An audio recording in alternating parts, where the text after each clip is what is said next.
Deal में top क्यों लगता है और क्लाइंट की वो गलती जो उसको डील में लाखों का नुकसान देती है। आप 2 करोड़ की प्रॉपर्टी खरीदते हैं लेकिन 2 लाख कमीशन देते हुए आपका दिल घबराता है। ए भाई तुम्हारे पास तो सेलर भी डायरेक्ट है।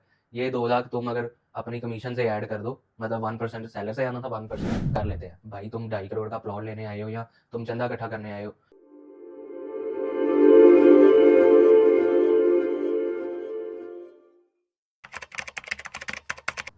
डील में टॉप क्यों लगता है और क्लाइंट की वो गलती जो उसको डील में लाखों का नुकसान देती है। आप 2 करोड़ की प्रॉपर्टी खरीदते हैं लेकिन 2 लाख कमीशन देते हुए आपका दिल घबराता है।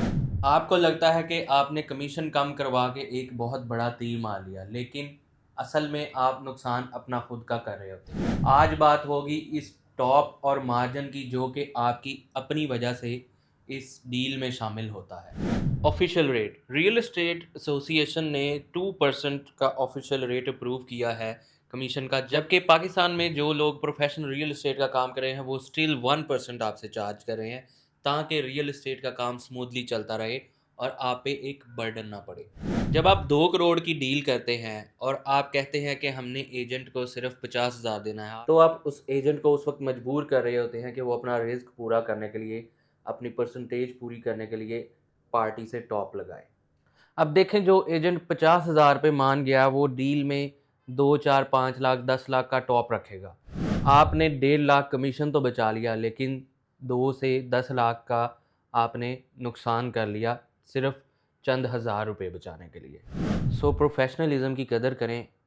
जब आप किसी एजेंट का हक रखते हैं तो डील की ट्रांसपेरेंसी उसी वक्त आपकी अपनी वजह से बिल्कुल ख़त्म हो जाती है। अगर आपको साफ़ सुथरी डील बगैर किसी टॉप मार्जिन के चाहिए तो आप अपने एजेंट को 1% पे करें और पुरसकून हो जाएं। वीडियो बनाने का आइडिया कहाँ से आया? चंद दिन पहले एक काफ़ी अच्छे एलीट लेवल के एक ऑफिसर मुझे कॉल करते हैं। मुझे कहते हैं कि मुझे 9 प्रिज्म का 4 मरला कमर्शियल एलोकेशन ले दो। तो मैं उनको एक रेट ऑफ़र करता हूँ जो कि मार्केट रेट है। वो कितने में हो जाएगा? मैंने उन्हें डिस्काउंटेड प्राइस बताई। वो कहते नहीं, इतने में नहीं, मज़ीद डिस्काउंट कराओ और मैं रेगुलर बायर हूँ। मैं उन्हें कहता हूँ ये फाइनल रेट है। तो उससे अगला क्या मैसेज आता है मुझे, कमीशन में क्या डिस्काउंट दोगे? मतलब आपका कमीशन क्या है? मैं बताता हूँ 1%।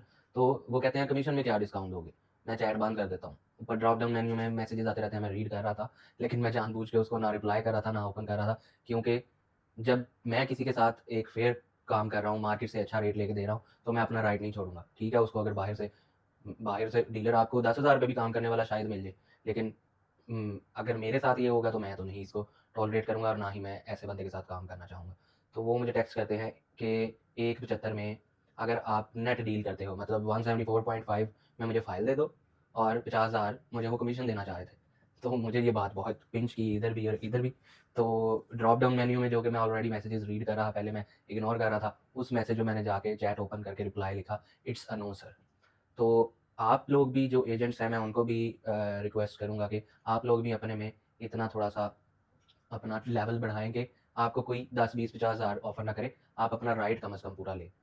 सेकंड, एक इसी तरह कुछ किसी रेफ़रेंस से एक क्लाइंट आए जो कि हमारे पाकिस्तान के एक मल्टीनेशनल कंपनी के पूरे पाकिस्तान के सीईओ लेवल पर थे। जीआर फॉर्च्यूनर चलाते हैं। 1 कनाल का मेरे से प्लॉट लेने आए हैं।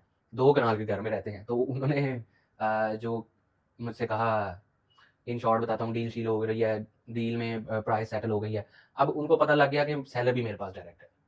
उन्होंने जी इस बात पे 1 महीने से ज़्यादा तकरीबन लगा दिया मुझे कन्विंस करने पे कि भाई तुम्हारे पास तो सेलर भी डायरेक्ट है। ये 2 लाख तुम अगर अपनी कमीशन से ऐड कर दो, मतलब 1% सेलर से आना था, 1% बायर से।